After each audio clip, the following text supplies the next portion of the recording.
Tanah itu masih basah dan berwarna coklat pekat. Warnanya menempel di ujung sepatuku seperti kenangan yang enggan pergi. Gumpalan tanah terakhir baru saja dilemparkan oleh para penggali kubur, meratakan permukaan pusara yang kini menjadi rumah abadi untuk ibuku. Suara cangkul yang beradu dengan kerikil terdengar begitu nyaring di tengah keheningan yang canggung, seolah memecah selaput duka yang menyelimuti semua orang. Aku, Citra, hanya bisa berdiri mematung. Angin sore berhembus pelan, meniup helai-helai kerudung hitamku dan membawa aroma bunga Kamboja yang tajam dari pohon di sudut pemakaman. Aroma itu kini terasa berbeda, bukan lagi wangi yang menenangkan, melainkan bau perpisahan yang mencekik. Setiap orang di sekelilingku mulai beranjak, meninggalkan untaian doa dan taburan bunga mawar di atas gundukan tanah merah itu. Mereka menepuk bahuku satu persatu, mengucapkan kalimat-kalimat klise yang terdengar seperti dengungan lebah di telingaku. Turut berduka cita, yang sabar ya. Semoga almarhumah diterima di sisinya. Aku hanya mengangguk. Bibirku terasa kaku untuk membentuk kata terima kasih. Energi dalam tubuhku seolah terkuras habis, tersedot ke dalam liang lahat bersama jasad perempuan paling berharga dalam hidupku. Ibu Sari, duniaku, kini telah tiada. Di antara kerumunan yang mulai menipis, aku bisa merasakan kehadiran suamiku, Gilang, di belakangku. Tangannya mendarat di bahuku, namun tepukannya terasa aneh. Bukan usapan lembut yang menenangkan, melainkan tepukan singkat yang seolah berkata, "Ayo, sudah selesai." Aku tidak menoleh. Mataku masih terpaku pada nisan kayu sementara yang baru saja ditancapkan, dengan nama ibuku terukir di sana. Rasanya baru kemarin aku menggenggam tangannya yang keriput, mendengarkan nasihatnya yang teduh, dan merasakan hangat pelukannya. Kini yang tersisa hanyalah dinginnya tanah pemakaman dan kehampaan yang menganga di dalam dadaku. Di samping Gilang, berdiri ibu mertuaku, Yanti. Sejak tadi pagi, ia sibuk menampilkan pertunjukan kesedihan yang paling hebat. Tisu di tangannya tak pernah kering. Sesekali ia terisak dengan suara yang dibuat-buat, cukup keras untuk menarik perhatian pelayat lain. Namun matanya tidak pernah benar-benar basah. Aku melihatnya. Di tengah isakannya, matanya bergerak liar, mengamati siapa saja yang datang, melirik perhiasan yang dikenakan para tamu, seolah sedang melakukan inventarisasi sosial. Sekarang pun, saat suasana seharusnya hikmat, aku bisa mendengar bisikan samar antara dia dan putranya di belakang punggungku.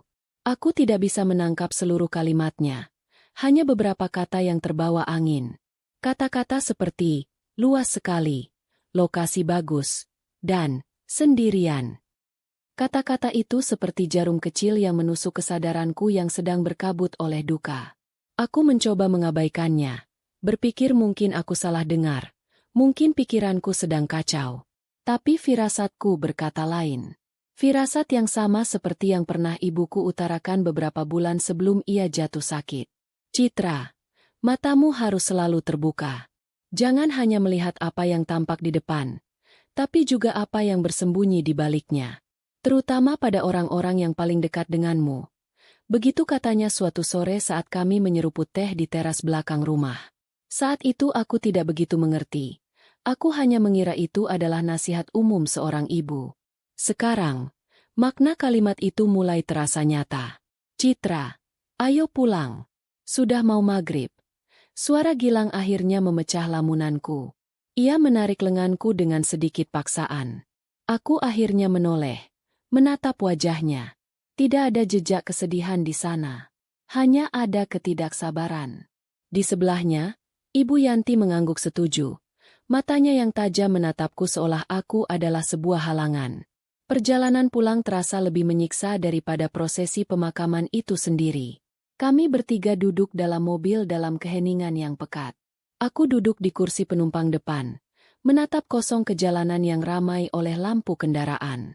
Gilang fokus menyetir. Sesekali jarinya mengetuk-ngetuk setir mengikuti irama musik pop yang ia putar dengan volume rendah. Musik yang ceria itu terasa seperti sebuah penghinaan. Bagaimana bisa ia mendengarkan lagu seperti ini setelah kami baru saja menguburkan ibu mertuanya? Mertua satu-satunya yang begitu baik padanya. Ibu Yanti yang duduk di belakang akhirnya memecah kesunyian. Rumah ibumu itu benar-benar terawat ya. Halamannya juga luas. Kalau direnovasi sedikit saja, pasti harganya bisa naik berkali-kali lipat. Ucapnya dengan nada yang dibuat santai, seolah sedang membahas cuaca. Jantungku berdebar sedikit lebih kencang. Aku tidak menjawab. Aku hanya menatap pantulan wajahnya di kaca spion. Ia sedang tersenyum tipis. Gilang menimpali, seolah sudah mempersiapkan jawaban. Tentu saja, Bu. Lokasinya kan di Hok, dekat jalan utama pula. Itu aset yang sangat berharga. Aset. Mereka membicarakan rumah ibuku, istana kenanganku, sebagai sebuah aset. Bukan sebagai tempat di mana aku tumbuh besar. Bukan sebagai saksi bisu tawa dan tangis keluargaku, tetapi sebagai sebidang tanah dan bangunan dengan nilai rupiah. Aku merasakan gelombang mual naik ke tenggorokanku. Aku memejamkan mata, mencoba membayangkan wajah ibuku. Wajahnya yang tersenyum, matanya yang selalu memancarkan kehangatan. Kekuatan dari bayangan itu yang membuatku bisa menahan diri untuk tidak berteriak. Sisa perjalanan dihabiskan dengan obrolan mereka berdua tentang potensi rumah itu.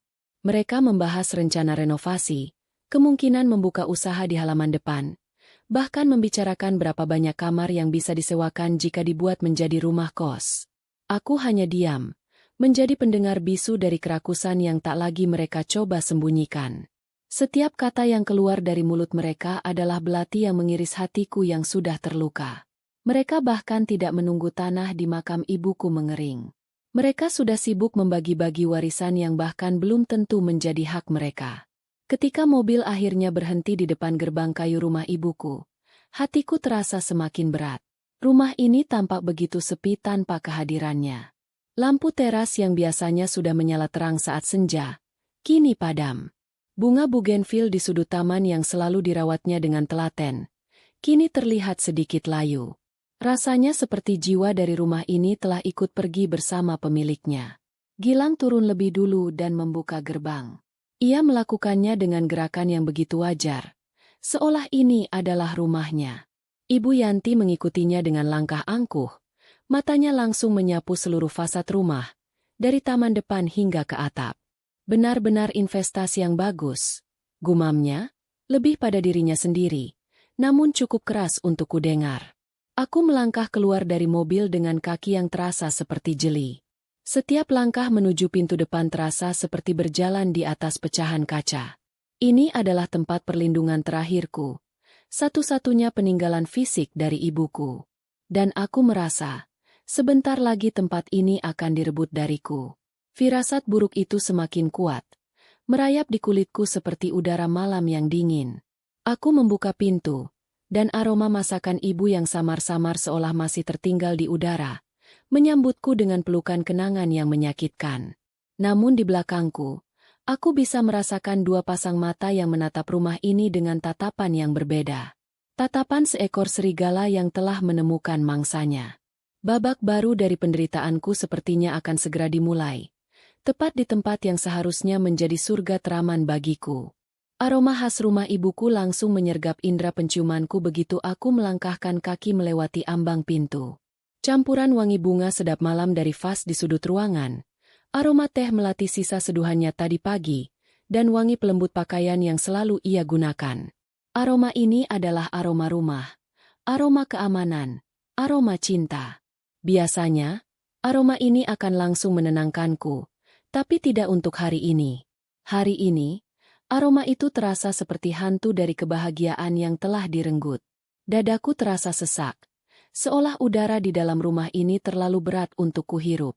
Aku baru saja meletakkan tasku di atas meja kecil di dekat pintu ketika Ibu Yanti langsung beraksi. Ia tidak duduk atau sekadar menghela napas. Ia berjalan mengelilingi ruang tamu dengan langkah seorang inspektur properti. Jarinya menyentuh permukaan meja kayu jati, matanya menilai guci keramik peninggalan nenek, dan kakinya mengetuk-ketuk lantai marmer seolah memeriksa kualitasnya. Perabotannya memang model lama semua ya? Komentarnya, nadanya merendahkan. Kalau diganti dengan yang lebih modern dan minimalis, ruangan ini pasti akan terlihat jauh lebih luas dan mewah. Sofa ini misalnya, sudah kempes dan warnanya kusam. Aku hanya diam, menatap punggungnya. Sofa yang ia sebut kusam itu adalah tempat favorit ibuku. Di sanalah ia biasa duduk merajut sambil menonton televisi. Di sana pula ia menghembuskan napas terakhirnya dalam tidur beberapa hari yang lalu. Setiap jengkal sofa itu adalah kenangan berharga bagiku, dan wanita ini dengan mudahnya menyebutnya sebagai barang usang yang harus disingkirkan. Gilang, suamiku, sama sekali tidak membela. Ia justru mengangguk setuju. Ibu benar. Nanti kita bisa cari set sofa baru di pameran furnitur. Sekalian kita cat ulang dindingnya dengan warna putih gading atau abu-abu muda, biar lebih terang. Kita. Mereka menggunakan kata kita, seolah keputusan tentang rumah ini sudah mutlak menjadi milik mereka. Aku masih berdiri di dekat pintu, merasa seperti orang asing di rumahku sendiri. Aku ingin sekali berteriak, mengusir mereka, mengatakan bahwa mereka tidak punya hak untuk mengatur apapun di sini.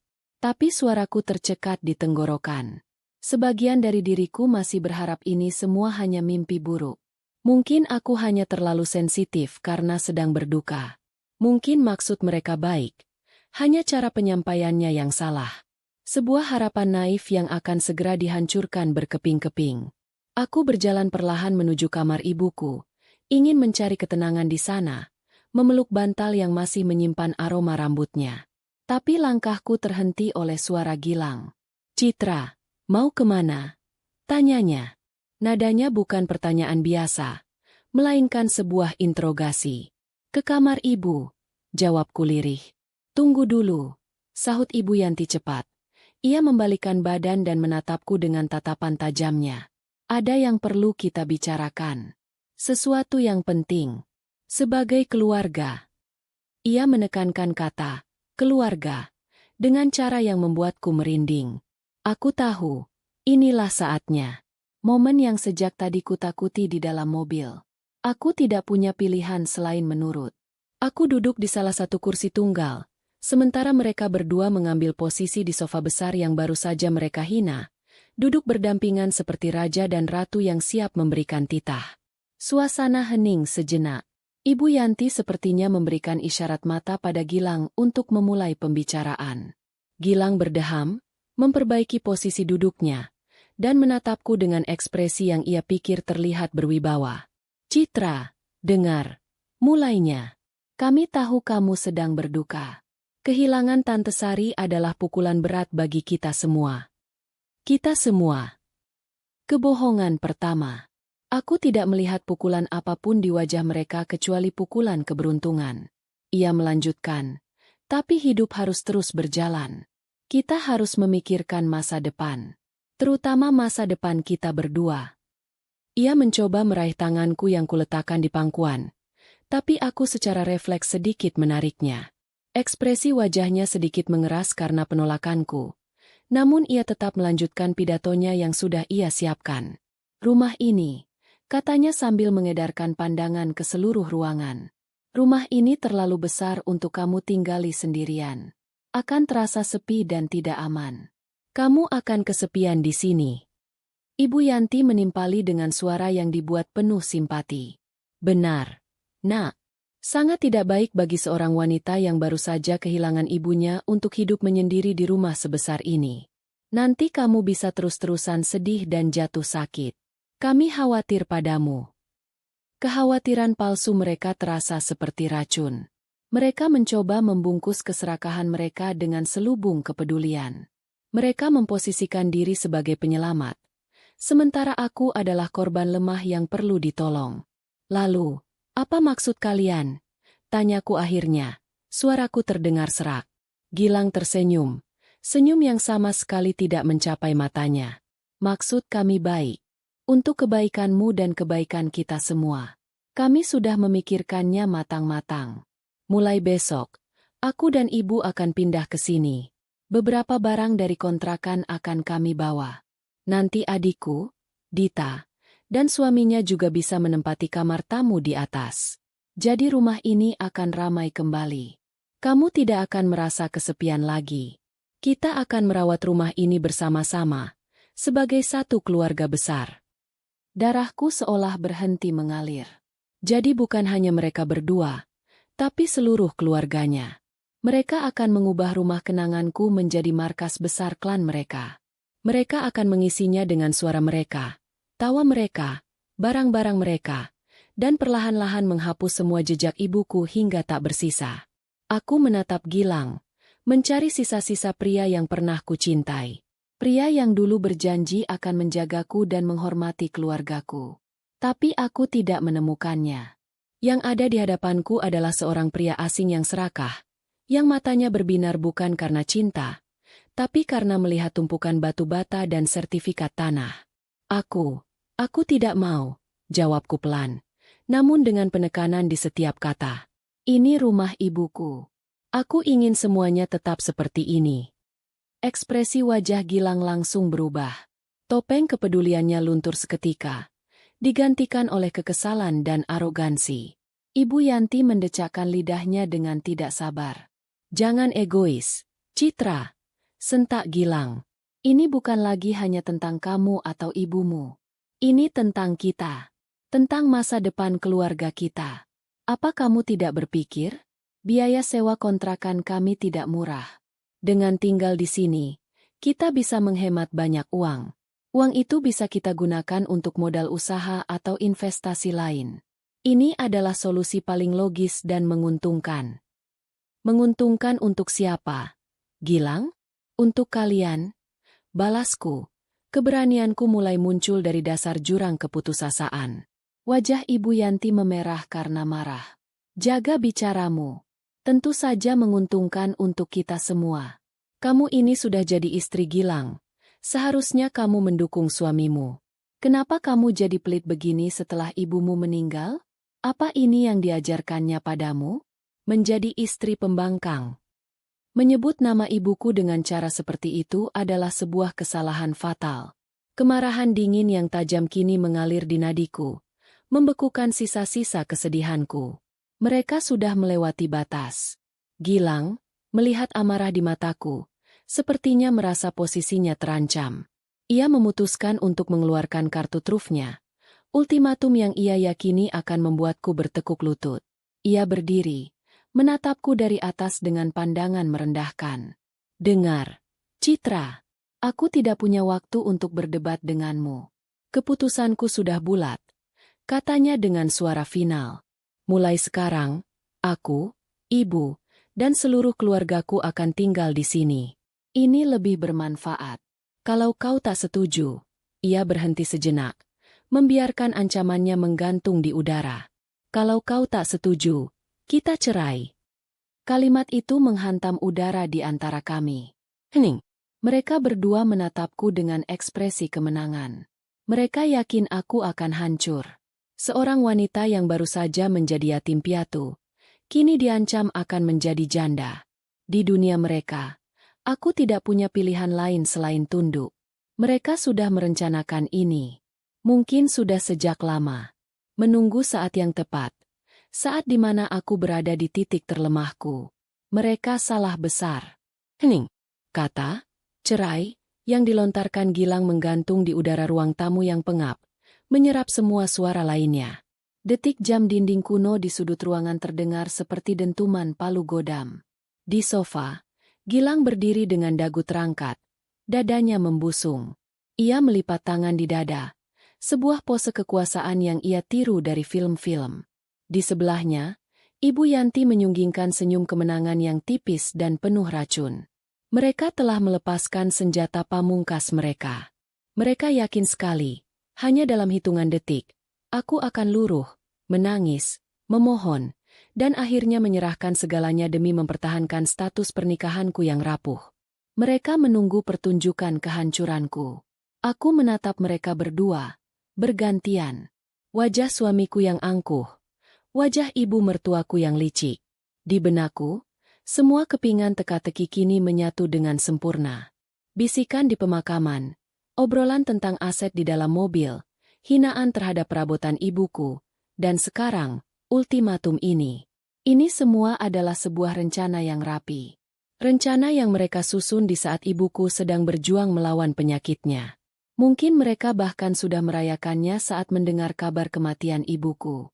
Rasa jijik yang pekat naik dari perutku, mengalahkan gelombang duka yang sejak pagi menenggelamkanku. Duka itu tidak hilang, ia hanya berubah wujud. Dari kesedihan yang lunak dan rapuh, menjadi bongkahan es yang keras dan tajam di dalam hatiku. Aku teringat percakapan terakhirku dengan ibu di rumah sakit, beberapa hari sebelum kesadarannya menurun. Suaranya lemah, tapi matanya masih menyimpan kilau tajam yang sama. Citra, bisiknya sambil menggenggam tanganku. Ibu tidak akan selamanya di sini untuk menjagamu. Setelah ibu pergi, kamu harus jadi singa betina yang melindungi wilayahmu. Jangan biarkan serigala masuk dan berpesta di rumahmu. Kamu tahu siapa yang ibu maksud. Aku mengangguk sambil menahan tangis saat itu. Tidak ingin membuatnya khawatir. Ibu sudah siapkan semuanya. Nak, semuanya. Kamu hanya perlu kuat dan jangan pernah tunjukkan rasa takutmu pada mereka. Saat mereka menunjukkan taringnya, tunjukkan cakarmu yang lebih tajam. Pesan terakhir ibuku kini bergema di kepalaku, memberiku kekuatan yang tak pernah kubayangkan sebelumnya.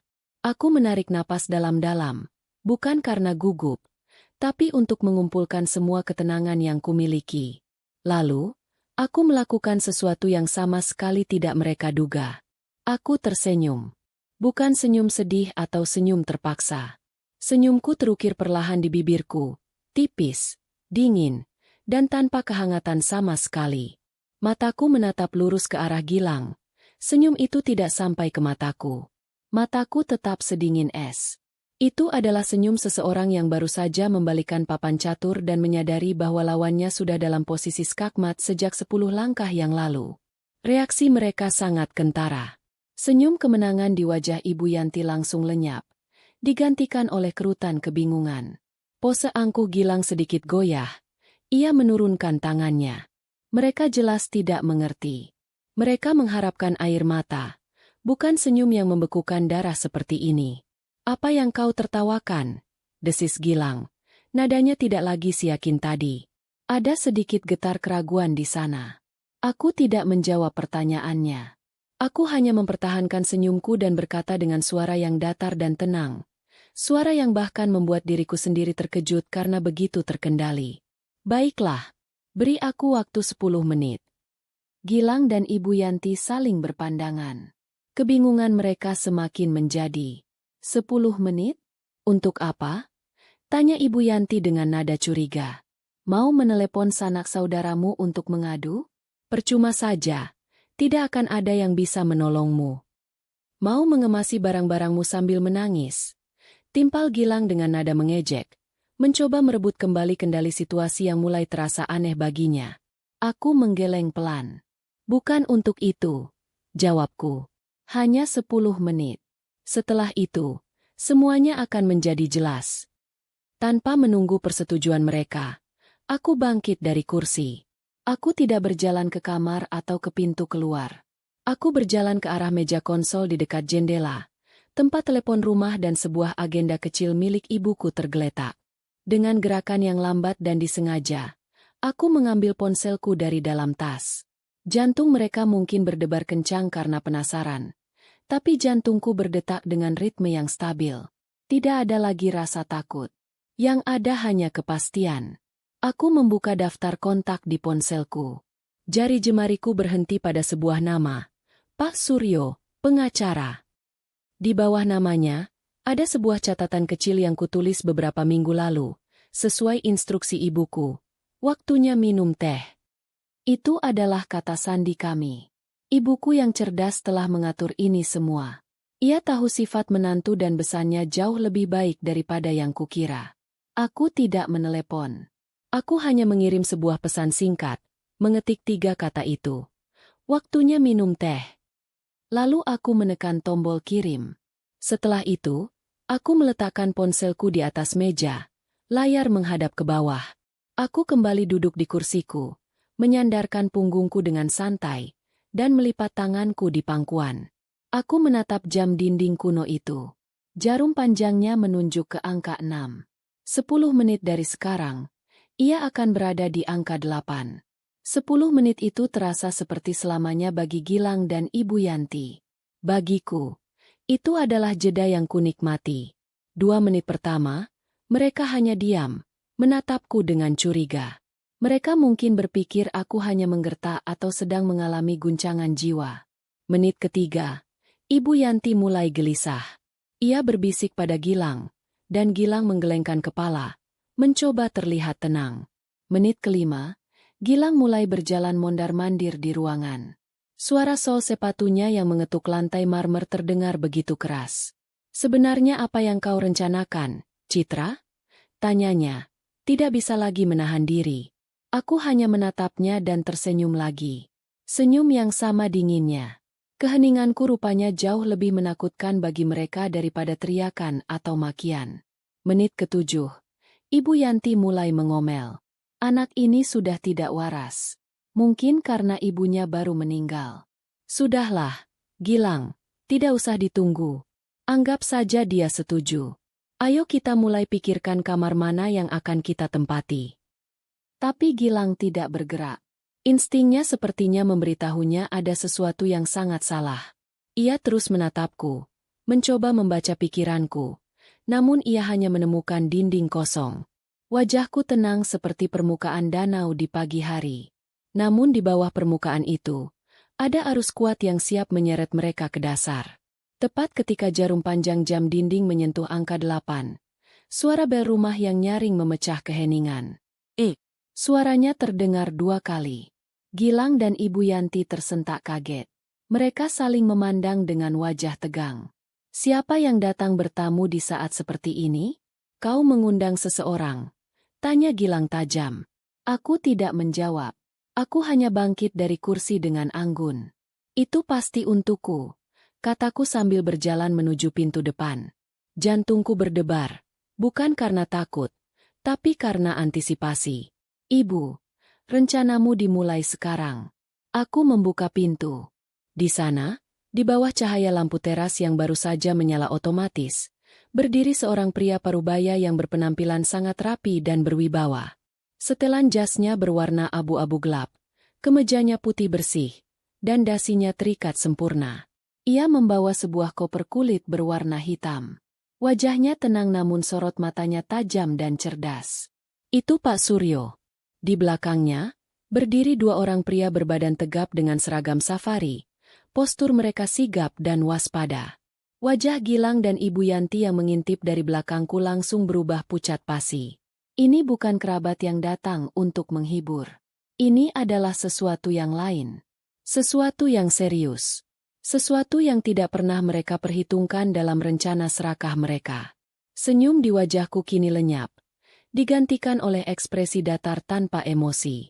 Pertunjukan telah berakhir. Saatnya untuk babak eksekusi. Pak Suryo melangkah masuk ke dalam rumah dengan aura otoritas yang begitu kuat hingga seolah memenuhi seluruh ruangan. 2 pengawal yang datang bersamanya tidak ikut masuk. Mereka mengambil posisi di teras, berdiri tegak di kedua sisi pintu seperti patung penjaga. Kehadiran mereka saja sudah merupakan sebuah pesan yang jelas.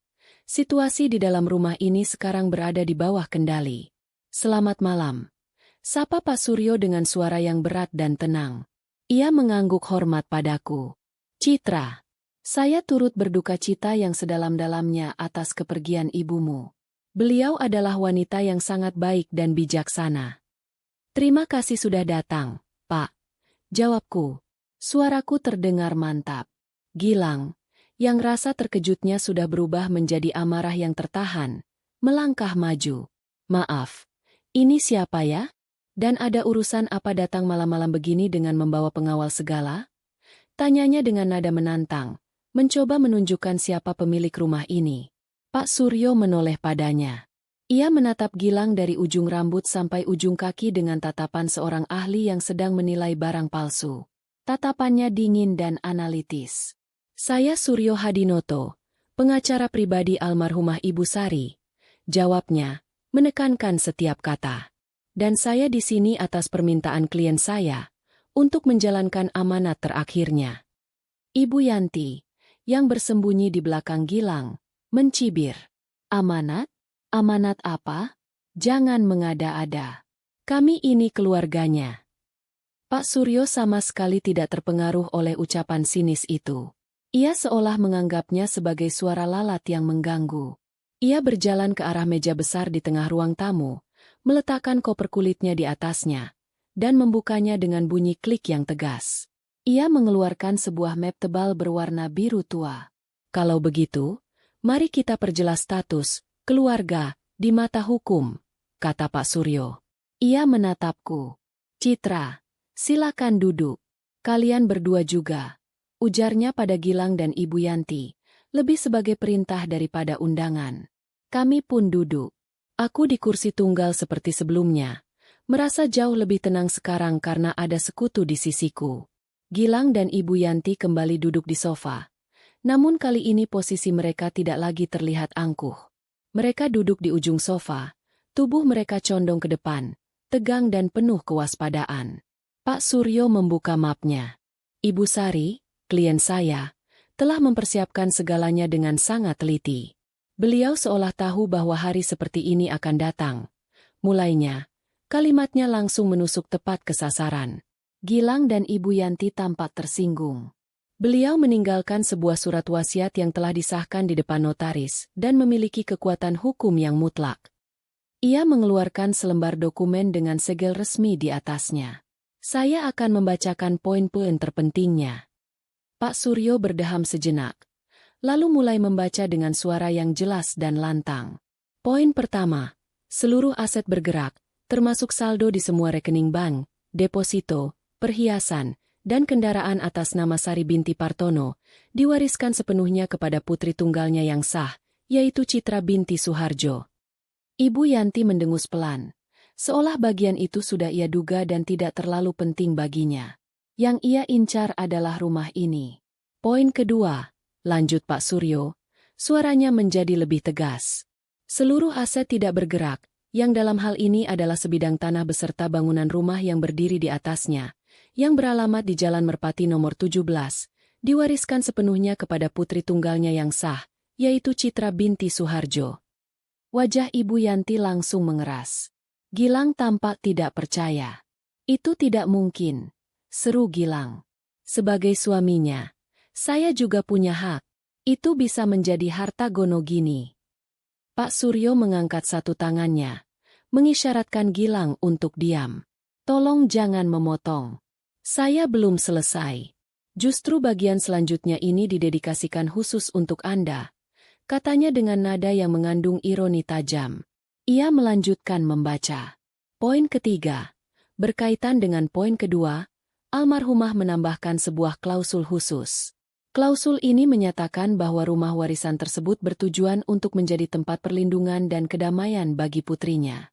Apabila di kemudian hari, pernikahan putrinya yang bernama Citra berakhir karena perceraian yang dipicu oleh paksaan, ancaman, atau perlakuan tidak baik secara mental maupun fisik dari pihak suami, maka suami yang bersangkutan tidak memiliki hak untuk menuntut pembagian harta warisan tersebut sepeser pun, karena dianggap telah melanggar amanat utama dari sang pewaris. Dunia seolah runtuh di atas kepala Gilang dan Ibu Yanti. Ultimatum cerai yang baru saja Gilang lontarkan dengan angkuh kini menjadi senjata makan tuan yang berbalik menghantamnya telak.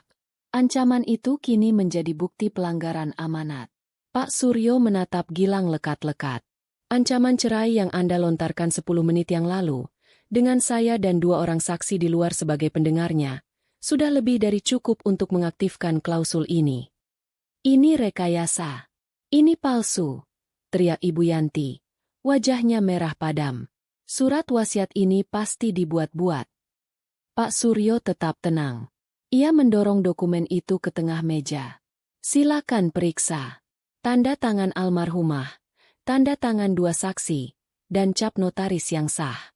Anda bisa membawanya ke pengadilan, dan saya jamin Anda hanya akan membuang-buang waktu dan uang. Gilang menatap surat itu dengan nanar. Ia tahu ia sudah kalah. Tapi Pak Suryo belum selesai. Itu bom pertama, kata pengacara itu dengan dingin. Sekarang, bom kedua. Ia merogoh lagi koper kulitnya dan mengeluarkan sebuah map lain. Kali ini berwarna merah. Mungkin Anda lupa, Mas Gilang. Tapi sekitar 3 tahun yang lalu, seminggu sebelum Anda menikah dengan Citra, Anda menandatangani sebuah dokumen. Pak Suryo membuka map itu dan meletakkannya di depan Gilang. Itu adalah salinan perjanjian pranikah. Aku ingat hari itu dengan jelas. Kami sedang sibuk dengan persiapan pernikahan. Ibuku memintaku dan Gilang datang untuk menandatangani beberapa berkas. Gilang sempat tertawa. Perjanjian pranikah? Memangnya kita ini siapa, Bu? Konglomerat? Katanya sambil lalu. Ia bahkan tidak membacanya. Langsung membubuhkan tanda tangan di atas meterai dengan angkuh, menganggapnya sebagai formalitas konyol dari calon mertuanya. Dokumen ini, jelas Pak Suryo, menunjuk salah satu pasal. Menyatakan dengan sangat jelas bahwa seluruh harta bawaan, hadiah, dan warisan yang diterima oleh masing-masing pihak selama masa pernikahan, akan selamanya menjadi hak milik pribadi pihak tersebut, dan tidak dapat digabungkan sebagai harta bersama atau harta gonogini. Jika tadi mereka pucat, sekarang wajah Gilang dan Ibu Yanti sudah seperti mayat. Tidak ada lagi darah. Mereka benar-benar terpojok. Setiap jalan keluar telah ditutup rapat oleh ibuku dari alam baka. Setiap rencana licik mereka telah dipatahkan bahkan sebelum mereka sempat menjalankannya. Gilang menatapku. Matanya memancarkan campuran antara amarah, kekalahan, dan rasa tidak percaya. Ia seolah baru sadar bahwa wanita yang selama ini ia anggap lemah, penurut, dan mudah dikendalikan, ternyata telah dipersenjatai dengan benteng hukum yang tidak bisa ditembus. Dan aku hanya duduk di sana, menatapnya balik dengan tatapan yang tenang. Di dalam hatiku, aku berterima kasih pada ibuku. Ibu tidak hanya mewariskan rumah dan harta. Ia mewariskan perlindungan. Ia mewariskan kebebasan. Jadi, kata Pak Suryo, mengakhiri presentasinya sambil merapikan kembali dokumen-dokumennya. Rumah ini adalah 100% milik Citra. Anda berdua tidak memiliki hak hukum sepeser pun atasnya. Ancaman perceraian Anda justru telah memastikan bahwa Anda tidak akan pernah bisa menyentuh warisan ini. Sekarang, semuanya sudah sangat jelas, bukan? Ruang tamu itu kembali hening. Tapi keheningan kali ini terasa berbeda. Bukan lagi keheningan yang mencekam karena ancaman mereka, melainkan keheningan yang memekakan dari sebuah kekalahan telak dan memalukan. Mereka datang sebagai serigala yang siap menerkam. Kini mereka duduk tak berdaya, seperti tikus yang terperangkap dalam jerat baja. Keheningan yang menyusul setelah penjelasan Pak Suryo adalah keheningan yang berbeda. Bukan lagi keheningan yang tegang, melainkan keheningan yang hampa, seolah semua udara dan harapan telah tersedot keluar dari ruangan itu. Gilang terduduk lemas di sofa, matanya yang biasanya penuh arogansi kini kosong, menatap kosong pada dokumen-dokumen di atas meja yang telah menjadi akta kematian bagi rencana serakahnya. Ibu Yanti terengah-engah, napasnya pendek-pendek, satu tangannya mencengkeram dadanya. Wajahnya yang pucat pasi kini dihiasi bintik-bintik kemerahan karena lonjakan tekanan darah. Mereka datang untuk menyerbu sebuah benteng, hanya untuk menemukan bahwa mereka sejak awal sudah berada di dalam sebuah perangkap raksasa yang dirancang dengan presisi mematikan. Gilang menggelengkan kepalanya perlahan, seperti orang yang mencoba bangun dari mimpi buruk. Tidak mungkin, bisiknya lirih, lebih pada dirinya sendiri. Aku suaminya. Aku merawat ibumu saat sakit. Aku yang bolak-balik ke rumah sakit. Aku punya hak. Argumennya terdengar lemah dan putus asa. Saat itulah aku memutuskan untuk angkat bicara. Selama ini, Pak Suryo telah menjadi perisaiku, suaranya menjadi pedangku. Sekarang, giliranku. Aku harus menunjukkan pada mereka bahwa bukan hanya dokumen hukum yang mereka hadapi, tetapi juga aku, Citra, putri dari wanita yang telah mereka pandang sebelah mata. Aku berdiri dari kursiku. Gerakanku tenang dan penuh kendali.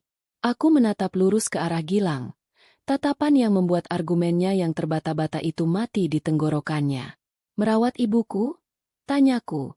Suaraku terdengar dingin dan jernih, memantul di dinding ruangan yang tiba-tiba terasa begitu senyap.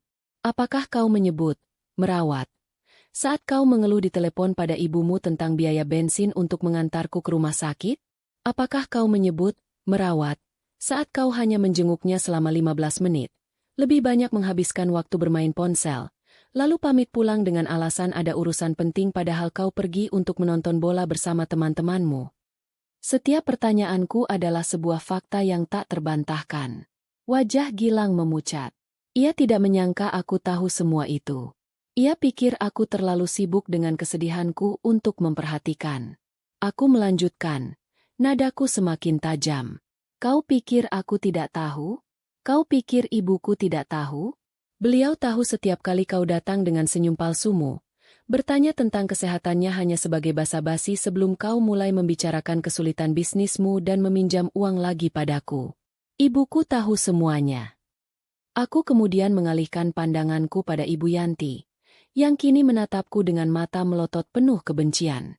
Dan Anda, Bu, kataku. Anda datang menjenguknya sekali. Hanya sekali selama 3 bulan ia dirawat. Anda datang membawa sebungkus biskuit murah, lalu menghabiskan 1 jam penuh untuk menceritakan betapa suksesnya bisnis Gilang dan betapa beruntungnya aku memiliki suami seperti dia. Anda tidak pernah bertanya bagaimana perasaan ibuku. Anda hanya datang untuk memastikan asetnya masih aman. Jaga mulutmu, anak tidak tahu diuntung, desis Ibu Yanti, mencoba mengumpulkan sisa-sisa kekuatannya. Justru saya sangat tahu diuntung, balasku dengan cepat. Saya tahu hutang budi. Dan sepertinya, ada hutang lain yang perlu kita bicarakan malam ini. Aku berhenti sejenak, membiarkan kalimatku menggantung. Kalian pikir ini semua sudah selesai? Kalian pikir ini hanya tentang rumah? Pertanyaanku membuat mereka kembali tegang. Pak Suryo, yang mengerti isyaratku, membuka kembali koper kulitnya yang seolah tak ada habisnya. Kali ini, ia mengeluarkan sebuah map berwarna hijau. Suasana di ruangan itu kembali terasa berat. Gilang, kataku, memanggil namanya tanpa embel-embel. Mas, lagi. Aku ingin bertanya padamu. Butik dan kafe yang kau kelola dengan begitu bangganya itu, dari mana modal awalnya berasal? Gilang terdiam. Ia tampak seperti seekor rusa yang terperangkap sorotan lampu mobil. Ia tidak bisa menjawab. Maka, aku yang menjawabnya untuknya. Modal itu berasal dari ibuku. 500 juta rupiah. Uang hasil kerja kerasnya. Uang pensiun ayahku yang ia simpan baik-baik.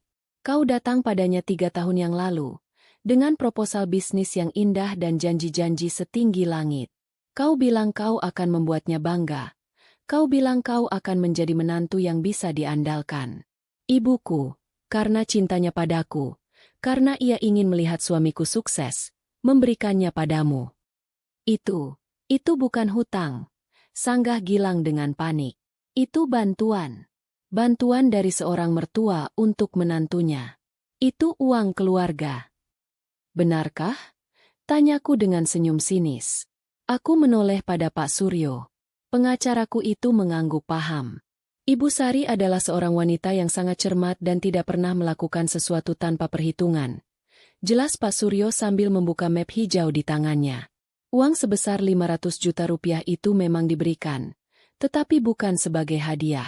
Uang itu diberikan dalam bentuk pinjaman usaha, yang diikat dalam sebuah perjanjian hukum yang sangat jelas. Pak Suryo mengeluarkan dokumen dari dalam map hijau itu dan meletakkannya di atas meja. Dokumen itu tampak resmi, dengan meterai dan tanda tangan yang familiar. Tanda tangan ibuku yang anggun, dan tanda tangan Gilang yang sedikit miring dan terburu-buru. Dalam perjanjian pinjaman ini, lanjut Pak Suryo, tertera bunga pinjaman sebesar 5% per tahun. Namun, yang paling menarik adalah klausul percepatan pelunasan. Saya akan bacakan. Ia menyesuaikan kacamatanya. Pasal 7, ayat 3. Seluruh sisa pokok pinjaman beserta bunga yang terakumulasi akan dinyatakan jatuh tempo dan wajib dilunasi secara seketika dalam waktu 14 hari kerja, apabila salah satu dari kondisi berikut terpenuhi. A. Pihak peminjam, Saudara Gilang, mengajukan gugatan cerai terhadap Saudari Citra. B. Pihak peminjam terbukti secara sah melakukan tindakan yang menyebabkan tekanan mental atau penderitaan emosional yang signifikan pada Saudari Citra. Pak Suryo meletakkan dokumen itu dan menatap Gilang dengan tatapan seorang hakim yang akan membacakan vonis. Ancaman cerai Anda tadi sudah memenuhi kondisi A.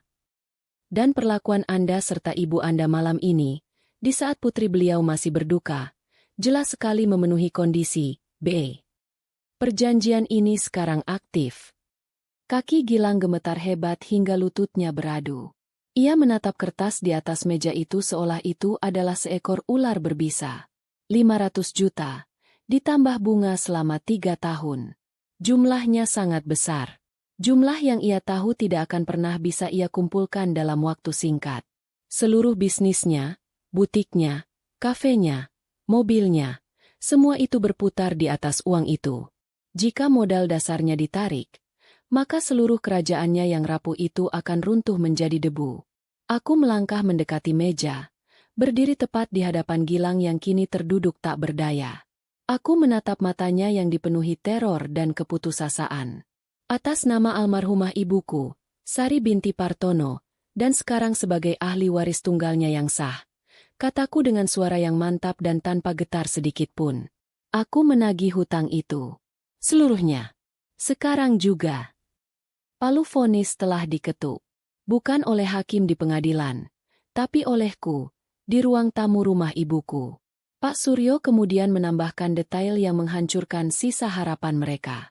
Surat tagihan resmi akan kami kirimkan besok pagi. Anda punya waktu 14 hari, Mas Gilang. Jika gagal, tim kami akan memulai proses penyitaan seluruh aset bisnis dan pribadi Anda sesuai dengan perjanjian yang telah Anda tanda tangani. Ibu Yanti akhirnya tidak tahan lagi. Matanya berputar ke belakang dan ia jatuh pingsan di atas sofa. Gilang, saking paniknya, bahkan tidak sempat menoleh pada ibunya. Ia hanya menatapku. Mulutnya terbuka tanpa suara. Ia telah kehilangan rumah, ia telah kehilangan hak warisan, dan kini ia akan kehilangan seluruh bisnis dan harga dirinya. Ia datang untuk mengambil segalanya dariku, dan sebagai gantinya, ia akan kehilangan segalanya yang ia miliki. Penderitaan abadi yang kubisikkan dalam hatiku tadi, kini mulai menampakkan wujudnya yang nyata dan mengerikan. Pingsannya Ibu Yanti adalah sebuah drama murahan yang gagal total. Tidak ada yang panik. Aku hanya menatapnya sekilas, tanpa rasa iba sedikitpun. Pak Suryo meliriknya sejenak lalu kembali fokus pada dokumen-dokumennya. Seolah pingsannya seorang wanita tua adalah gangguan minor yang tidak berarti. Gilang, yang pikirannya sedang dilanda badai kehancuran finansial, hanya menoleh kaget pada ibunya beberapa detik sebelum perhatiannya kembali tersedot pada jurang kebangkrutan yang menganga di depannya. Pingsan yang seharusnya menjadi senjata untuk menarik simpati, kini menjadi bukti betapa lemah dan menyedihkannya posisi mereka. Setelah beberapa saat tidak ada yang bereaksi, Ibu Yanti perlahan membuka matanya. Mungkin ia sadar aktingnya tidak berhasil. Saat kesadarannya pulih dan ia teringat kembali pada situasi mengerikan yang sedang mereka hadapi, wajahnya berubah. Topeng keangkuhan dan kesombongan yang selama ini ia kenakan luruh, hancur berkeping-keping. Yang tersisa adalah wajah seorang wanita tua yang putus asa dan ketakutan. Perubahan taktik mereka terjadi begitu cepat dan drastis. Ibu Yanti, yang beberapa saat lalu memakiku sebagai anak tidak tahu diuntung, kini turun dari sofa dengan lutut yang gemetar. Ia mencoba bersimpuh di kakiku. Aku secara refleks melangkah mundur, merasa jijik. Citra, nak, tolong. Rintihnya, suaranya parau dan serak. Air mata kini mengalir deras di pipinya yang keriput. Dan kali ini aku tahu air mata itu asli. Air mata yang lahir dari teror kehilangan harta benda. Jangan begini, nak. Maafkan ibu. Ibu salah bicara. Kami semua hanya bercanda. Ya, bercanda. Tidak mungkin kami serius mau mengusirmu. Nak, kami hanya ingin meramaikan rumah ini supaya kamu tidak kesepian. Logikanya begitu bengkok dan putus asa hingga terdengar menggelikan. Aku menatapnya tanpa ekspresi. Bercanda? Tanyaku dengan nada rendah. Ancaman cerai itu juga bagian dari candaan. Gilang, melihat ibunya sudah memulai permohonan, segera menyusul. Ia bangkit dari duduknya dan mencoba mendekatiku dengan ekspresi memelas. Ia berusaha meraih tanganku. Sayang, tolong, sayang. Kita bisa bicarakan ini baik-baik. Hanya kita berdua, katanya. Matanya melirik sekilas ke arah Pak Suryo. Jangan libatkan orang luar seperti ini. Ini masalah rumah tangga kita. Aku minta maaf. Aku hilaf. Aku terlalu banyak pikiran. Ia mencoba menarikku ke dalam narasi, masalah rumah tangga. Sebuah perangkap klasik untuk membuat korban merasa bersalah karena telah membuka aib keluarga. Ia mencoba menyentuhku, mengingatkanku bahwa aku adalah istrinya. Tapi sentuhannya terasa dingin dan asing. Aku menarik tanganku dengan kasar. Jangan sentuh aku, desisku. Dan ini bukan lagi masalah rumah tangga. Ini menjadi masalah hukum saat kau mengancam dan mencoba merampas hakku, beberapa jam setelah ibuku dimakamkan. Momen ini adalah katarsis bagiku. Semua rasa sakit, semua kekecewaan, semua perlakuan tidak adil yang selama ini kupendam demi menjaga keutuhan rumah tangga, kini meluap ke permukaan.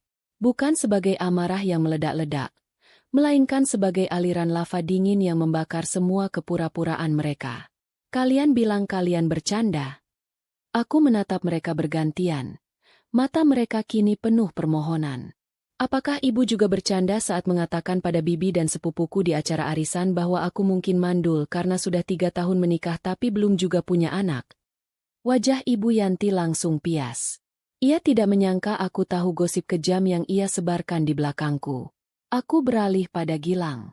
Dan kau, Gilang, apakah kau juga bercanda saat memakai uang tabungan pribadiku tanpa izin untuk membeli jam tangan mahal agar bisa pamer pada teman-temanmu? Kau bilang itu untuk investasi penampilan. Investasi siapa? Gilang tergagap, tidak mampu menjawab. Apakah kalian bercanda setiap kali kalian membanding-bandingkan masakanku dengan masakan menantu tetangga? Apakah kalian bercanda saat kalian menyindirku karena aku tidak mau berhenti bekerja setelah menikah? Menuduhku lebih mementingkan karir daripada mengurus suami?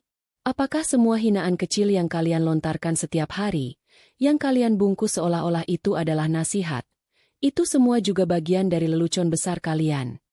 Setiap kalimatku adalah sebuah tuduhan yang didasarkan pada kenyataan pahit yang kujalani selama 3 tahun terakhir. Aku membiarkan semuanya keluar.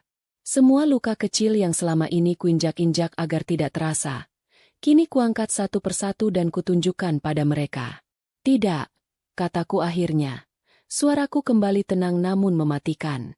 Kalian tidak bercanda. Kalian hanya tidak menyangka bahwa domba yang kalian pikir akan kalian sembelih ternyata sudah disiapkan untuk melawan. Kalian meremehkan aku, dan yang lebih parah, kalian meremehkan ibuku. Mereka terdiam 1000 bahasa. Tidak ada lagi sanggahan, tidak ada lagi pembenaran. Hanya ada wajah-wajah pias yang dipenuhi penyesalan. Bukan penyesalan karena telah menyakitiku, melainkan penyesalan karena telah salah perhitungan dan kini harus menanggung akibatnya. Gilang mencoba sekali lagi. Kali ini ia mengalihkan permohonannya pada Pak Suryo. Pak, tolong, Pak. Saya mohon kebijaksanaannya. Kita bisa negosiasi. Mungkin bunganya bisa dihapuskan? Atau cicilannya diperpanjang? Saya berjanji akan menjadi suami yang baik untuk Citra. Pak Suryo menatap Gilang dengan pandangan dingin. Pertama, saya tidak sedang bernegosiasi. Saya hanya menyampaikan fakta hukum. Kedua, janji Anda tidak memiliki nilai apapun saat ini. Saya bekerja untuk klien saya, yaitu Citra. Dan instruksi beliau, yang juga merupakan amanat dari almarhumah, sangatlah jelas.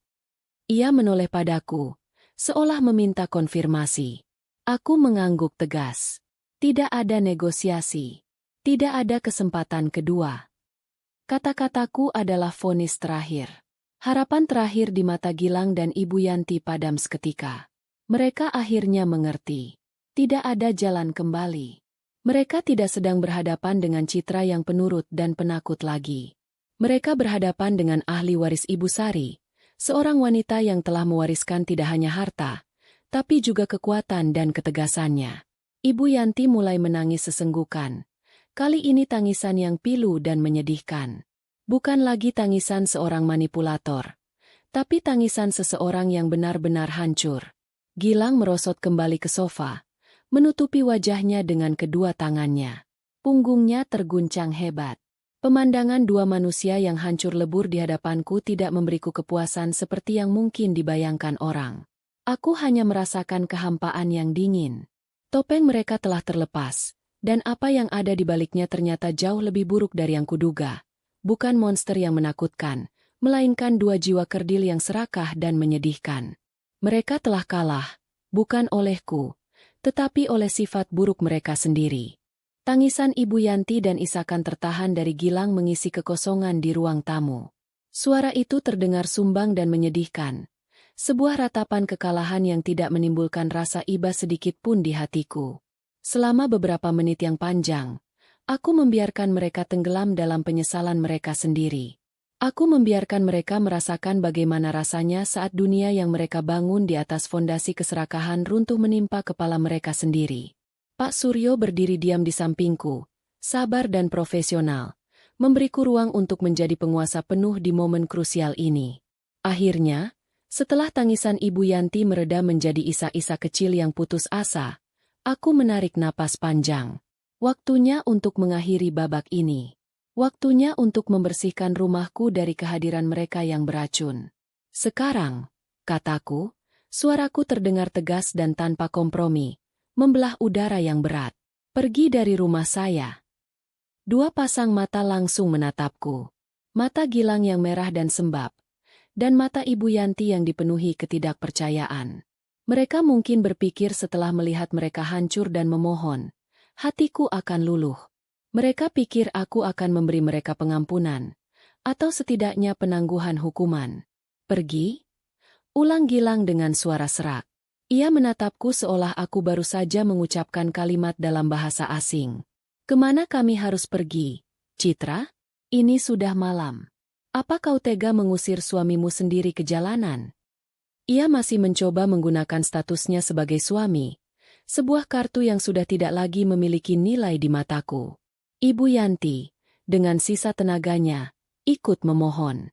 Jangan, nak, jangan usir kami malam-malam begini. Di luar gelap, kasihanilah kami. Citra, anggaplah kami ini orang tuamu juga. Di mana hatimu? Hatiku baru saja terkoyak karena kehilangan ibuku, dan beberapa jam kemudian kalian datang untuk menusuknya dengan pisau keserakahan. Di mana hati kalian saat itu? Pertanyaan itu hanya kusimpan dalam benak. Aku tidak akan membuang tenagaku untuk berdebat dengan mereka lagi.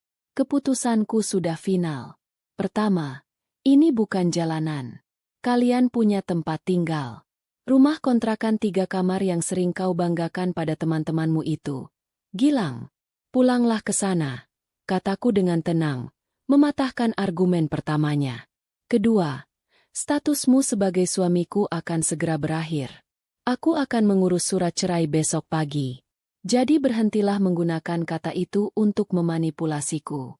Ketiga, aku menatap Ibu Yanti lekat-lekat. Orang tuaku tidak akan pernah mencoba merampas atap di atas kepala anaknya sendiri.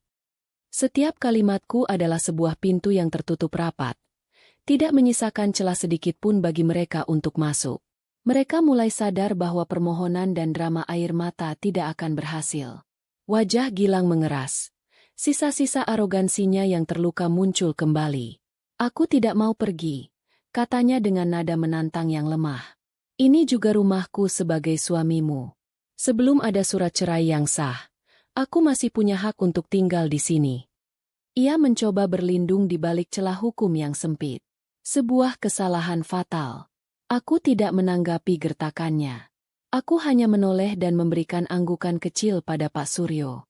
Isyarat itu sudah cukup. Pak Suryo, yang sejak tadi menunggu instruksiku, langsung berjalan ke arah pintu utama dan membukanya. Ia memberi sinyal dengan tangannya. Seketika, dua pria berbadan tegap yang sejak tadi berjaga di teras, melangkah masuk. Kehadiran fisik mereka yang menjulang dan tanpa ekspresi langsung mengubah atmosfer ruangan. Mereka bukan lagi sekadar penjaga pasif. Kini mereka adalah eksekutor. Gilang dan Ibu Yanti terkesiap melihat dua pria itu mendekat. Wajah mereka yang tadinya masih menyimpan sedikit perlawanan, kini diliputi ketakutan murni. Salah satu petugas keamanan itu berhenti di hadapan Gilang.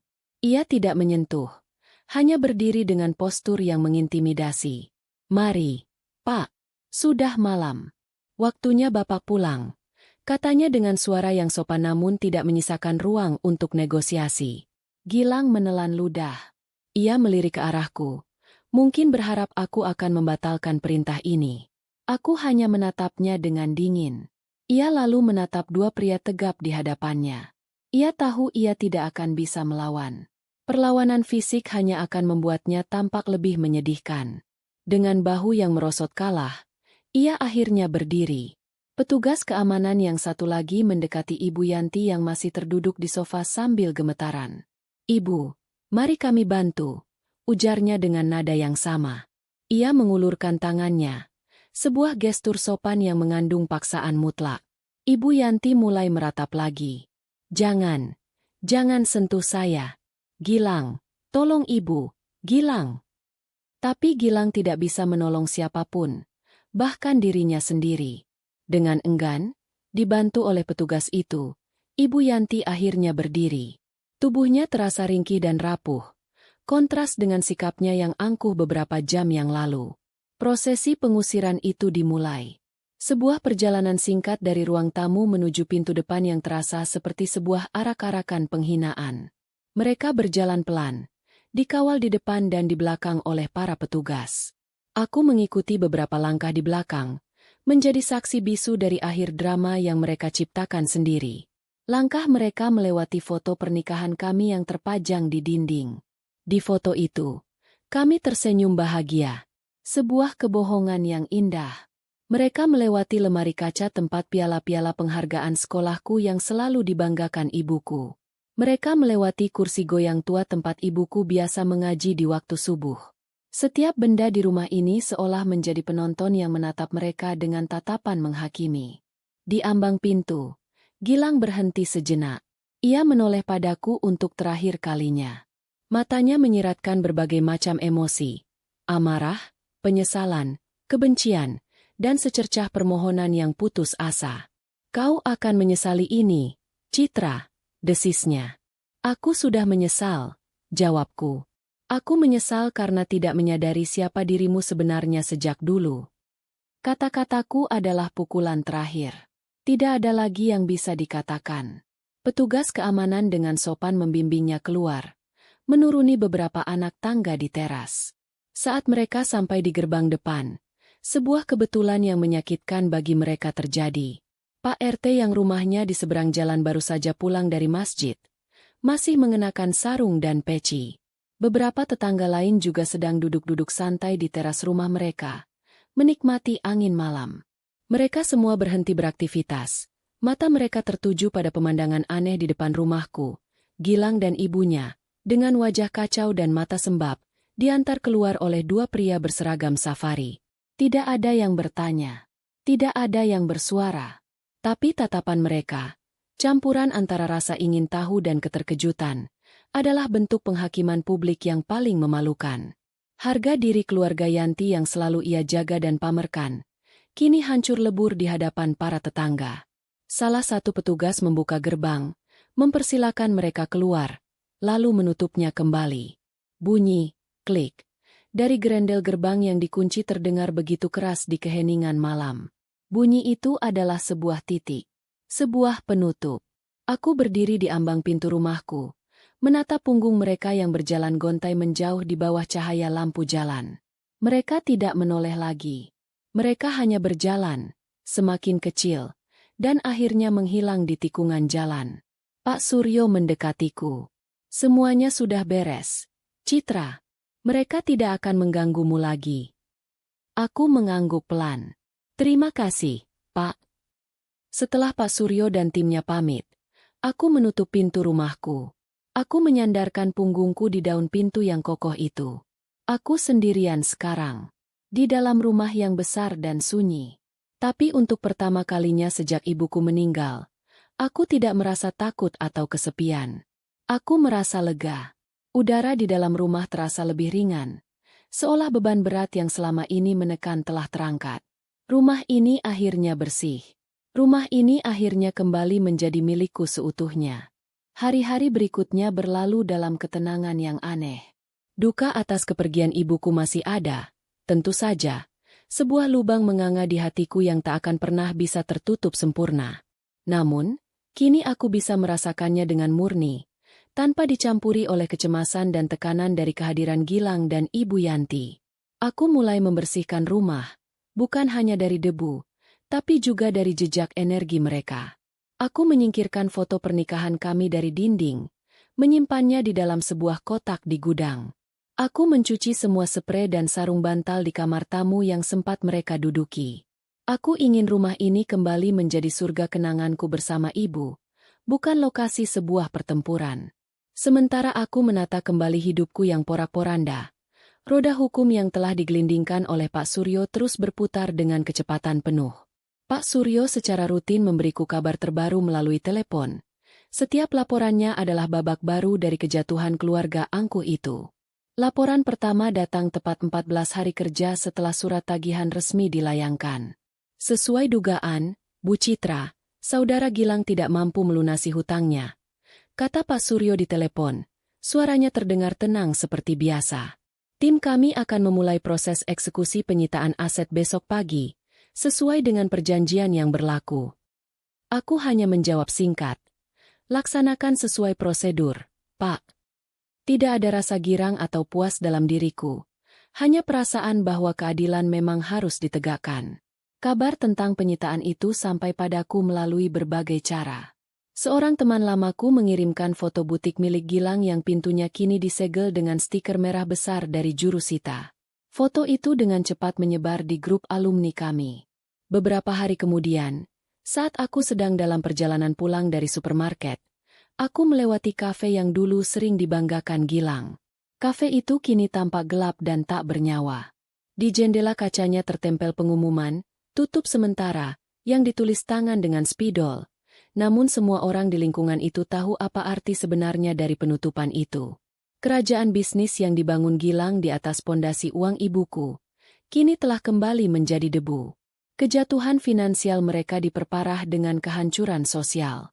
Berita tentang apa yang terjadi di malam itu menyebar lebih cepat dari api. Mungkin dari para tetangga yang menyaksikan pengusiran itu, atau mungkin dari salah satu kerabat jauh Gilang yang tidak setuju dengan tindakan mereka dan akhirnya membocorkannya. Cerita itu menjadi buah bibir, tentang seorang menantu dan besan serakah yang mencoba merebut rumah warisan tepat di hari pemakaman, namun akhirnya malah terusir dan jatuh bangkrut. Ibu Yanti, yang selama ini menjadi ratu di lingkungan sosialita dan arisannya, kini menjadi paria. Seorang tanteku bercerita bahwa di sebuah acara keluarga besar, tidak ada yang mau duduk satu meja dengannya. Ia datang dengan wajah tertunduk, mencoba tersenyum, namun diabaikan. Orang-orang berbisik di belakangnya. Adik-adik Gilang yang tadinya bersemangat ingin ikut pindah ke rumahku, kini menjaga jarak, takut ikut terseret dalam aib keluarga. Mereka yang dulu memuji-mujinya sebagai ibu yang berhasil mendidik anak menjadi pengusaha sukses, kini mencibirnya sebagai biang keladi dari kehancuran putranya sendiri. Status sosial yang ia bangun selama bertahun-tahun dengan pamer dan gosip, lenyap dalam sekejap. Puncaknya adalah saat aku menerima telepon dari Ratih, sepupu Gilang. Ia meneleponku dengan suara ragu-ragu. Mbak Citra, aku minta maaf, katanya. Aku mewakili sebagian keluarga. Kami semua sangat malu dan marah dengan perbuatan Gilang dan Bude Yanti. Apa yang mereka lakukan padamu itu tidak bisa dimaafkan. Dukungan tak terduga itu membuatku terharu. Aku sadar bahwa aku tidak sendirian. Tindakan mereka begitu keterlaluan hingga bahkan keluarga mereka sendiri pun tidak bisa membelanya. Mereka benar-benar terisolasi. Pak Suryo juga memberiku laporan tentang kondisi mereka di rumah kontrakan. Timnya perlu mendatangi alamat itu untuk menyerahkan beberapa dokumen hukum. Laporannya melukiskan gambaran yang suram. Rumah kontrakan kecil di gang sempit itu kini terasa seperti penjara bagi mereka. Mobil yang biasa diparkir di depannya telah ditarik oleh pihak leasing karena cicilannya menunggak. Tanpa pemasukan dari bisnis, mereka hidup dari sisa tabungan yang menipis dengan cepat. Suasana di dalam rumah itu, menurut laporan tim Pak Suryo, selalu tegang. Mereka sering mendengar suara pertengkaran hebat dari dalam. Gilang yang frustrasi dan depresi karena kehilangan segalanya, melampiaskan amarahnya pada ibunya. Ibu Yanti, yang kesehatannya semakin menurun karena stres dan malu, Tidak mau kalah dan balas menyalahkan putranya. Ini semua karena kau terlalu serakah, Bu. Selalu mendorongku untuk dapat lebih banyak. Teriak Gilang, yang didengar oleh salah satu staf Pak Suryo. Kalau saja kau tidak bodoh dan membaca semua surat perjanjian itu, nasib kita tidak akan seperti ini. Balas ibunya dengan suara melengking. Mereka terperangkap dalam lingkaran setan kemiskinan dan saling menyalahkan. Ikatan ibu dan anak yang tadinya tampak begitu solid karena didasari oleh ambisi bersama, kini retak dan hancur saat ambisi itu gagal. Inilah penderitaan abadi mereka. Bukan hanya kemiskinan materi, tetapi kemiskinan jiwa. Mereka terpenjara bersama, saling menyiksa satu sama lain setiap hari dengan kata-kata penyesalan dan tuduhan. Sementara itu, di rumahku, aku menemukan kedamaian. Aku memulai proses perceraian dengan lancar. Gilang tidak melakukan perlawanan apapun. Ia tidak punya kekuatan lagi untuk melawan. Suatu sore, saat sedang merapikan lemari ibuku, aku menemukan buku hariannya. Aku membacanya lembar demi lembar. Di sana, ibuku menuliskan semua kekhawatirannya tentang Gilang dan ibunya, tentang ketidaktulusan yang ia lihat di mata mereka. Di halaman terakhir, ia menulis, "Aku sudah siapkan semuanya untuk putriku. Bukan karena aku tidak percaya padanya, tapi justru karena aku sangat percaya pada kekuatannya. Perisai yang kusiapkan ini hanya untuk memberinya kesempatan bertarung yang adil. Aku tahu, saat waktunya tiba, singa betinaku akan tahu apa yang harus ia lakukan." Aku menutup buku harian itu sambil menangis. Tapi kali ini, air mataku bukan air mata duka, melainkan air mata haru dan terima kasih. Aku menatap keluar jendela, ke arah taman yang mulai kurawat kembali. Bunga-bunga mulai bermekaran. Badai telah berlalu. Dan di atas puing-puing pengkhianatan, aku berdiri, siap untuk membangun kembali kehidupanku, di atas fondasi cinta dan kebijaksanaan yang telah diwariskan ibuku. Setelah pintu tertutup di belakang Pak Suryo dan timnya, keheningan yang sesungguhnya turun menyelimuti rumah itu. Keheningan ini berbeda dari keheningan mencekam saat Gilang dan Ibu Yanti masih di sini, dan juga berbeda dari keheningan hampa saat aku baru pulang dari pemakaman. Ini adalah keheningan yang netral. Sebuah kanvas kosong. Rumah ini terasa seperti sebuah ruangan besar yang bergema, menunggu untuk diisi dengan suara dan kehidupan yang baru. Kemenangan terasa aneh. Tidak ada euforia atau sorak-sorai.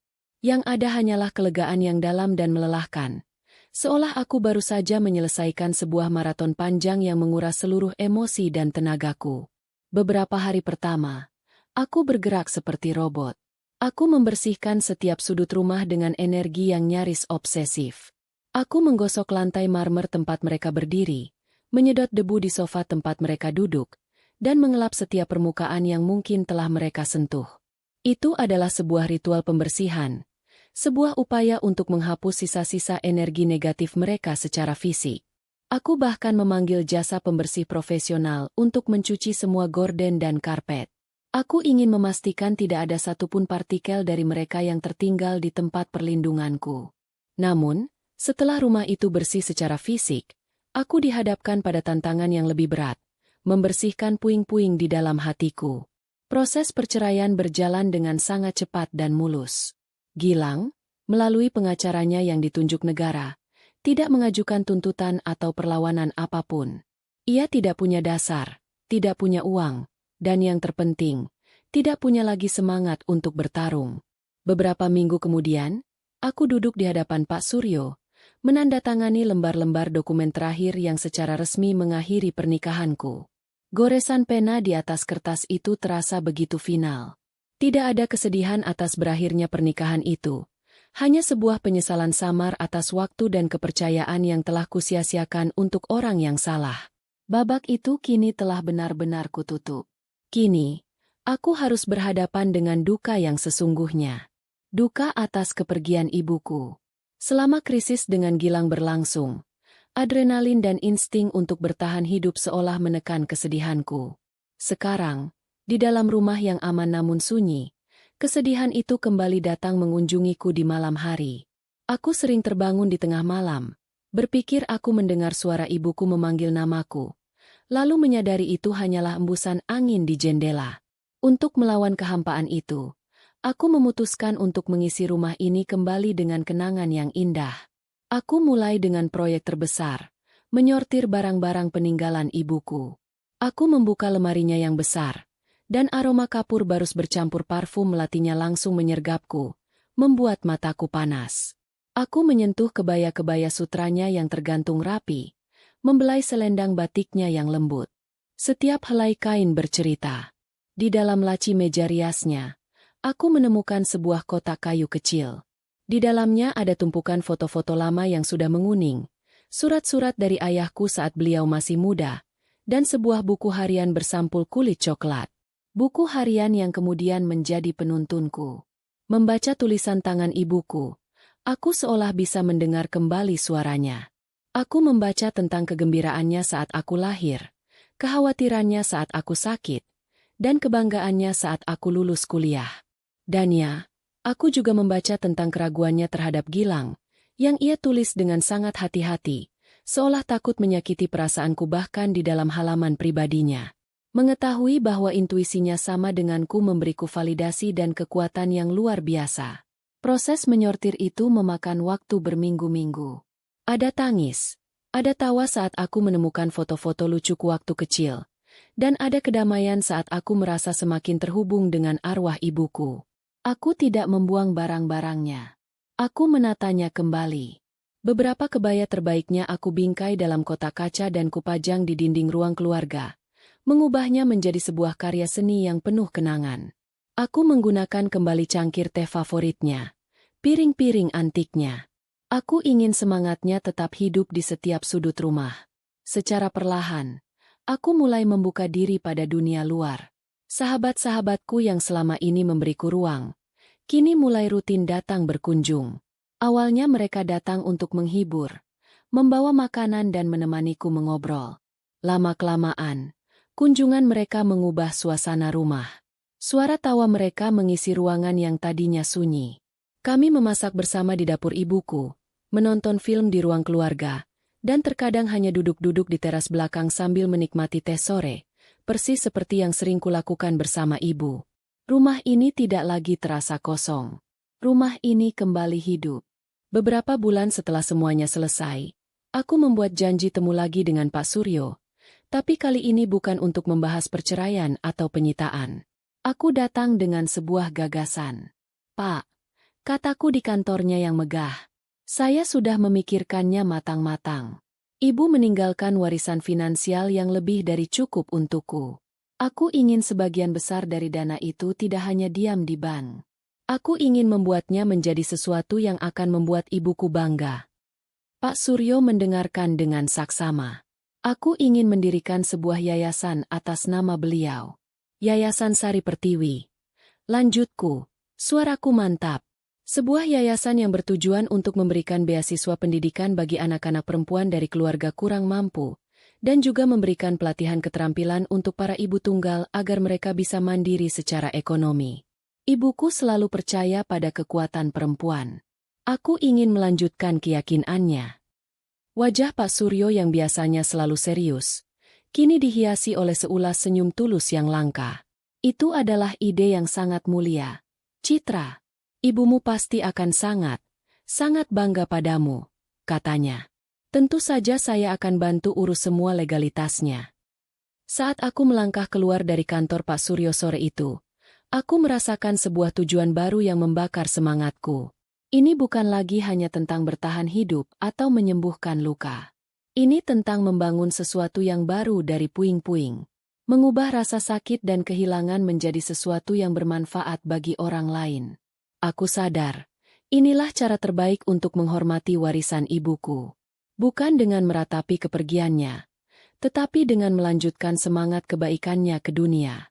Langkahku terasa ringan. Di langit senja yang berwarna jingga, aku seolah bisa melihat ibuku tersenyum, merestui jalan baru yang akan kutempuh. 2 tahun berlalu seperti sebuah hembusan angin yang lembut. Waktu adalah penyembuh yang ajaib. Ia tidak menghapus bekas luka, tetapi ia melembutkan tepiannya yang tajam, mengubahnya dari sumber rasa sakit menjadi pengingat akan kekuatan yang tidak pernah kita tahu kita miliki. Kehidupan telah menemukan ritmenya yang baru, sebuah melodi yang tenang dan penuh harapan. Rumah di Jalan Merpati nomor 17 tidak lagi terasa seperti sebuah benteng pertahanan atau sebuah museum kenangan. Ia telah berubah menjadi sebuah rumah yang hangat dan penuh kehidupan. Taman yang dulu sempat layu, kini rimbun dengan bunga-bungaan aneka warna, hasil dari hobiku berkebun di akhir pekan. Ruang tamu yang pernah menjadi saksi bisu sebuah konfrontasi yang dingin, kini sering diisi oleh gelak tawa teman-temanku saat kami mengadakan acara makan malam atau sekadar berkumpul. Semangat ibuku masih terasa di setiap sudut, namun kini semangat itu berbaur dengan semangatku, menciptakan sebuah harmoni antara masa lalu dan masa kini. Yayasan Sari Pertiwi tumbuh lebih cepat dari yang kubayangkan. Dimulai dari beberapa anak asuh, kini yayasan telah membantu puluhan anak perempuan melanjutkan sekolahnya ke jenjang yang lebih tinggi dan melatih ratusan ibu tunggal untuk memulai usaha kecil mereka sendiri. Mengelola yayasan menjadi panggilan hidupku. Aku menemukan kebahagiaan yang luar biasa saat melihat mata seorang gadis muda berbinar karena menerima beasiswa, atau saat melihat seorang ibu tersenyum bangga menunjukkan produk kerajinan tangan pertamanya. Di dalam kebahagiaan mereka, aku menemukan kepingan-kepingan kebahagiaanku sendiri. Aku tidak lagi hanya Citra, putri almarhumah Ibu Sari. Aku telah menjadi penerus legasinya, sebuah perpanjangan tangan dari kebaikannya. Suatu sore di hari kerja, aku sedang dalam perjalanan pulang dari sebuah pertemuan dengan donatur yayasan. Mobilku berhenti di sebuah persimpangan lampu merah yang ramai. Sambil menunggu lampu hijau, aku iseng melihat ke sekeliling. Mataku kemudian menangkap sesosok figur yang familiar di antara kerumunan sepeda motor. Seorang pria kurus dengan seragam kurir sebuah perusahaan ekspedisi. Wajahnya tampak kusam dan lelah di balik helm yang sudah usang. Ia sedang kesulitan menyalakan kembali motornya yang mogok, sementara klakson dari pengendara lain bersahutan di belakangnya. Itu Gilang. Waktu telah begitu kejam padanya. Pria yang dulu begitu bangga dengan penampilannya yang necis, kini terlihat jauh lebih tua dari usianya. Punggungnya sedikit membungkuk, kulitnya menghitam terbakar matahari, dan sorot matanya yang dulu penuh arogansi kini redup oleh kelelakan hidup. Untuk sesaat, mata kami bertemu melalui kaca mobilku. Aku melihat kilat keterkejutan di matanya, diikuti oleh rasa malu yang dalam, dan sebersit kebencian yang tak akan pernah padam. Ia melihatku, duduk nyaman di dalam mobil ber-AC, mengenakan pakaian kerja yang rapi, tampak tenang dan mapan. Ia melihat semua yang pernah ia coba rebut dariku, dan semua yang kini tidak akan pernah bisa ia miliki. Tidak ada perasaan apapun di dalam diriku. Tidak ada benci, tidak ada kasihan, tidak ada kepuasan. Yang ada hanyalah sebuah pengakuan datar bahwa kami pernah berbagi sepotong masa lalu. Ia kini hanyalah orang asing, hantu dari kehidupan yang telah lama kutinggalkan. Lampu lalu lintas berubah menjadi hijau. Aku menginjak pedal gas dengan perlahan dan melaju, meninggalkannya di belakang sana bersama motornya yang mogok dan kehidupannya yang berantakan. Aku bahkan tidak menoleh lagi ke kaca spion. Tentang ibunya, aku mendengar kabar beberapa bulan yang lalu dari Ratih, sepupunya, yang sesekali masih menelepon untuk menanyakan kabarku. Ibu Yanti kini tinggal menumpang di rumah salah satu adiknya Gilang. Stres dan penyakit tua telah menggerogoti kesehatan dan kewarasannya. Ia menjadi wanita tua yang pikun dan pemarah, menghabiskan hari-harinya dengan mengomel tanpa henti, menyalahkan semua orang kecuali dirinya sendiri atas nasib buruk yang menimpanya. Ia hidup dalam penjara penyesalannya, sebuah hukuman yang jauh lebih berat daripada penjara manapun. Aku tiba di rumah saat senja mulai turun. Aku memarkir mobilku dan berjalan masuk. Rumah menyambutku dengan kehangatan dan ketenangan. Aku meletakkan tasku, menyeduh secangkir teh melati, dan berjalan ke teras belakang. Aku duduk di kursi rotan favoritku, menatap taman yang bermandikan cahaya keemasan matahari terbenam. Aku teringat kembali pada hari tergelap dalam hidupku, hari di mana aku menguburkan ibuku dan dihadapkan pada pengkhianatan yang begitu kejam. Rasanya seperti terjadi di kehidupan orang lain. Aku telah berjalan sangat jauh dari titik itu. Aku tidak hanya selamat, aku telah benar-benar hidup. Aku sadar bahwa balas dendam terbaik bukanlah dengan melihat mereka menderita. Balas dendam terbaik adalah dengan menjadi bahagia, dengan membangun kehidupan yang indah dan bermakna di atas puing-puing yang mereka coba ciptakan. Dengan mengubah warisan ibuku menjadi sumber kebaikan. Aku telah melakukannya. Sambil menyeruput tehku yang hangat, aku tersenyum. Senyum yang tulus, damai, dan penuh rasa syukur. Aku telah menjadi singa betina seperti yang diinginkan ibuku. Aku telah melindungi wilayahku, dan yang terpenting, aku telah menemukan fajarku yang baru.